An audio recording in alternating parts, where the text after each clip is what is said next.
How to log in GoodBudget account. Hey guys, welcome to our channel WebToTech. In this video, I am going to show you how to log in GoodBudget account on your mobile phone. So let's jump to process.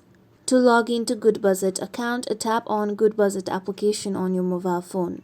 Now, if you do not have your GoodBudget account, you can simply tap on Create New Household option and create your account. To log in, simply tap on Login option.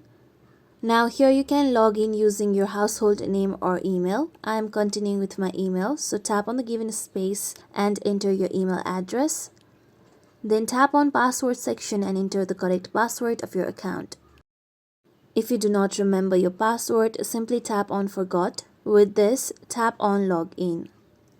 After you do so, now you'll be logged in to your GoodBudget account. Here you can see on the top, my GoodBudget account has been logged in. And this is how you simply log into your GoodBudget account. Hope this video is helpful. Please don't forget to subscribe to our channel. And if you like our content, make sure you like, comment and share. Thank you.